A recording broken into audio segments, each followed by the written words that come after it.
আপনি আর্জেন্টিনার ভক্ত না, কিন্তু যদি দেখেন 2026 বিশ্বকাপের ট্রফিটা লিওনেল মেসির হাতে, আপনি কি খুশি হবেন? আপনার কি ভালো লাগবে? যদি আপনি খুশি হন, যদি আপনার ভালো লাগে, দুটো প্রশ্নের উত্তরই যদি হ্যাঁ হয়, তাহলে চোখ বন্ধ করে দ্বিতীয় চিন্তা ছাড়া আপনি মেনে নিন Lionel Messi is someone who is beyond football, অথবা who has become the football. মেসির কাছে আপনি ফুটবলের সৌন্দর্য খোঁজেন, মেসির দলকে সাপোর্ট না করেও আপনি মেসিকে ভালোবাসেন, এর চেয়ে বড় আর কোনো কিছু হইতে পারে না। ট্রফি দিয়ে আপনি এটা মাপতে পারবেন না। নিজেকে জিজ্ঞেস করেন, উত্তর আপনি পাবেন। দুটো প্রশ্ন করি, ম্যারাডোনার আর্জেন্টিনা নাকি লিওনেল মেসির আর্জেন্টিনা, বিশ্বব্যাপী কোন আর্জেন্টিনা দলটা বেশি জনপ্রিয়? খুব কঠিন প্রশ্ন রে ভাই। 40 বছর আগের সময়ের সঙ্গে এই সময় মেলানোটা খুব ডিফিকাল্ট, কিন্তু জনপ্রিয়তার মানদণ্ডে দুই আইকনিক আর্জেন্টাইন, ম্যারাডোনা 86 বিশ্বকাপ উইনিং কিংবা লিওনেল মেসির 2022 বিশ্বকাপ জেতা, তার পরবর্তী সময়ে আর্জেন্টিনার এই যে বিশ্বব্যাপী ফ্যান বেস ক্রেজ তৈরি হয়েছে, কার সময় বেশি হয়েছে? উত্তর আমি জানি না, জাস্ট প্রশ্নটা করে রাখলাম, আপনি আপনার মতো করে চিন্তা করেন। আরেকটা সিরিয়াস প্রশ্ন, আর্জেন্টিনার সবশেষ ইউরোপিয়ান টপ কোনো অপোনেন্টের এগেনস্টে কবে ম্যাচ খেলেছে?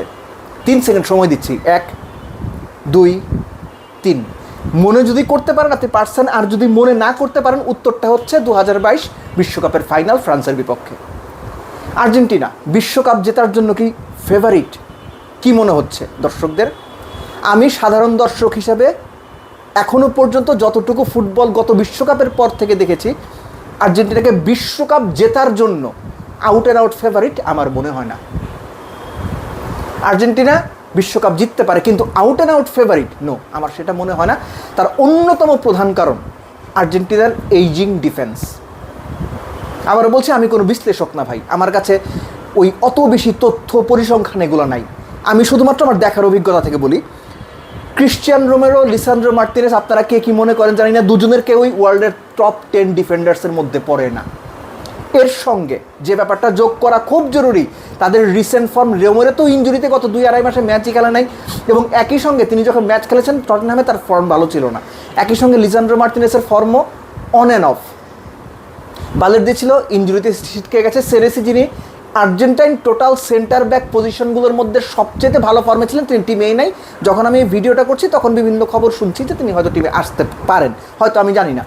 নোয়েল মোলিনা, গঞ্জালো মন্টিয়েল, দুজনেই ভালো প্লেয়ার, কিন্তু দুজনেরই ইনজুরি কনসার্ন রয়েছে। Nicolas Tagliafico, he is over 30।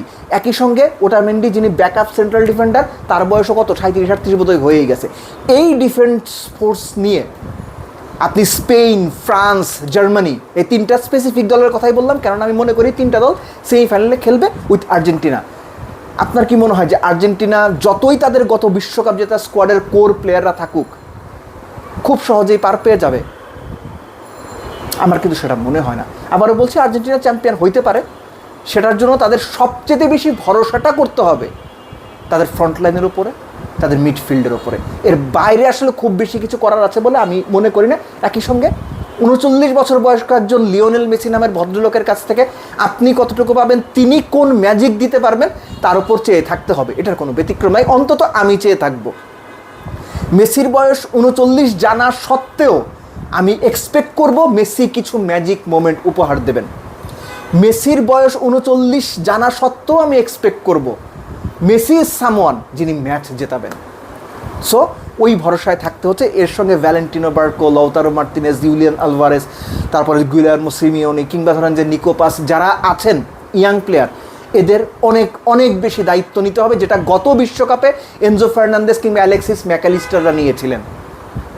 তারাও এই বিশ্বকাপে আছেন, কিন্তু তাদের যে ফর্ম, স্পেশালি আমি লিভারপুল সাপোর্টার হিসেবে ধরেন লিভারপুলের সব ম্যাচই তো দেখেছি, অ্যালেক্সিস ম্যাকালিস্টারের পুরো সিজনটাই দেখেছি, তিনি তার ছায়া হয়ে গেছেন। হয়তো পজিশন বদলের কারণে, হয়তো ডিফারেন্ট রোলের কারণে লিভারপুলে তিনি সেভাবে তার পারফরমেন্স দেখাতে পারেননি। আর্জেন্টিনায় কোন রোলে খেলবেন আমি জানি না, ডাবল পিভটে খেলবেন, 6, 5, 7 কোন নাম্বারে, এত কিছু আমার মাথায় খেলে না। আমি শুধু দেখেছি যে অ্যালেক্সিস ম্যাকালিস্টারকে বিশ্বকাপে আমরা দেখেছি, গত সিজনের আগের সিজনেও দেখেছি, লাস্ট সিজনে লিভারপুলে তিনি সেভাবে পারফর্ম করতে পারেননি।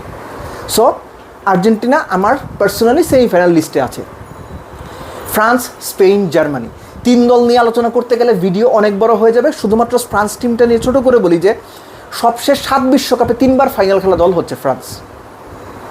এবং এবং খেয়াল করে দেখেন 18, 22, 26-এও টুর্নামেন্ট জেতার অন্যতম ফেভারিট, ফাইনাল খেলার ফেভারিট। এর আগে জার্মানি এবং ব্রাজিল ছাড়া আর কোনো দল টানা 3টা বিশ্বকাপ খেলতে পারে নাই। খেয়াল করে দেখেন, ব্রাজিল 94, 98, 2002, আর জার্মানি হচ্ছে আপনার 82, 86, 90। সো ফ্রান্সের সামনে ওই সুযোগটা আছে। ফ্রান্স দলটাকে আমার ভারতের T20 দলের মতো মনে হয়, যে তারা চাইলেই দুটো ইন্টারন্যাশনাল স্কোয়াড গঠন করতে পারে, যে দুটো স্কোয়াডই বিশ্বকাপ জেতার দাবিদার। আপনি সবচেয়ে ফিয়ারসাম জায়গা কোনটা, কিংবা ফ্রান্সের সবচেয়ে শক্তির জায়গা কোনটা? তাদের গতি, তাদের প্লেয়ারদের স্কোরিং অ্যাবিলিটি, তাদের স্ট্রেংথ। এই দুটো জিনিস নিয়ে ফ্রান্স টিম এগিয়ে যায়। যেমন ধরেন ওসমান দেমবেলে 90 মিনিটে লাস্ট সিজনে 1.4 তার গোল প্লাস অ্যাসিস্ট, যেটা টোটাল ইউরোপের টপ 5 লিগের মধ্যে সেকেন্ড। ফার্স্ট কার হ্যারি কেনের 1.6। একই সঙ্গে ডেজাইরি দোয়ে কিংবা কিলিয়ান এমবাপ্পে বোধহয় 42 বা 43 গোল করেছেন, কিংবা মাইকেল ওলিসে পুরো সিজনে তিনি 26-27টি অ্যাসিস্ট করেছেন, যেটা ইউরোপের মধ্যে টপ মোস্ট। মানে এগুলো আপনারা জানেন। তারপরে বলার কারণটা হচ্ছে এই যে ফ্রন্ট লাইন কিংবা এই যে অ্যাটাক, সেটা যে কোনো অপোনেন্টকে জাস্ট তছনছ করে দিতে মানে যথেষ্ট, জাস্ট তছনছ করে দেওয়ার জন্য যথেষ্ট।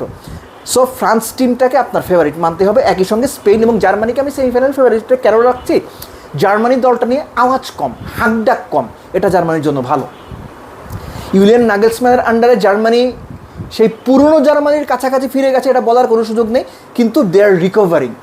সবশেষ 2-3 বিশ্বকাপে যতটা বাজে জার্মানি পারফর্ম করেছে, সেই জায়গা থেকে জার্মানি অনেকটাই বের হয়ে এসেছে, এবং আমি জার্মান ফ্যান হিসেবে বিলিভ করি they can play semifinal along with Argentina, France and Spain. Honourable mention দুটো দল, পর্তুগাল এবং নেদারল্যান্ডস। ভাই এই দুইটা দল দুর্দান্ত দল, দুর্দান্ত। আমি কোনো নামে যাচ্ছি না, কোনো নাম্বারে যাচ্ছি না, কোনো কিচ্ছু না। আপনি যদি লাস্ট 2-3 বছরের পারফরমেন্স দেখেন, আপনি যদি দুই দলের বিভিন্ন পজিশনাল প্লেয়ারগুলো দেখেন, সবশেষ 1-2 মৌসুমে বা সবশেষ 3 মৌসুমেও আপনি যদি ক্লাব ফুটবলে এই দুই দলের প্লেয়ারদের পারফরমেন্স দেখেন ইন্ডিভিজুয়াল, আপনি ভাই এই দুই দলকে ফেভারিট মানতে বাধ্য। যদিও আমি 4টা সেমিফাইনালস বলেই দিয়েছি, কিন্তু এই দুই দল নিয়ে আমার হিউজ এক্সপেকটেশনস রয়েছে। এনিওয়েজ, আবারও সেই পুরনো প্রশ্নে ফিরে যাই। লিওনেল মেসির হাতে আপনি যদি বিশ্বকাপ দেখেন, আপনি খুশি হবেন কিনা? যদি আপনি খুশি হন, যদি আপনার মন ভালো হয়, যদি আপনি লেটসে ফ্রান্সের সাপোর্টার কিংবা ধরেন ব্রাজিলেরই সাপোর্টার, সবচেয়ে বড় প্রতিদ্বন্দ্বী আর্জেন্টিনার, যদি লিওনেল মেসির হাতে বিশ্বকাপ দেখার পরও আপনার ভালো লাগে যে না, মেসি আরেকটা বিশ্বকাপ জিতছে, আপনার মেনে নেওয়া উচিত ফুটবল ছাপিয়ে মেসি নিজেই হয়ে উঠেছেন দ্য ফুটবল। মেসি নিজেই হয়ে উঠেছেন the game. Messi himself is football. এর চাইতে বেশি আর কি দরকার? শুধু ট্রফি দিয়ে, শুধু ট্রফির মানদণ্ডে মেসির গ্রেটনেস কিংবা মেসিকে মাপতে যাওয়া আমার মনে হয় ঠিক হবে না। আমি এর বহুত আগে এই কথাটা বলেছি যে ট্রফি কিংবা আপনার মেডেলের মানদণ্ডে মেসিদের মাপা যায় না। কেননা মেসি বছরের পর বছর, 1 যুগ, 15, 16, 17 বছর ফুটবল দিয়ে যে আনন্দটা আপনাকে, আমাকে, আমাদের মতো কোটি কোটি ভক্তকে দিয়ে যাচ্ছেন, এটা কোনো বিশ্বকাপ, কোনো মেডেল, কোনো কোপা আমেরিকা, কোনো ফিনালিসিমা দিয়ে আপনি মাপতে পারবেন না।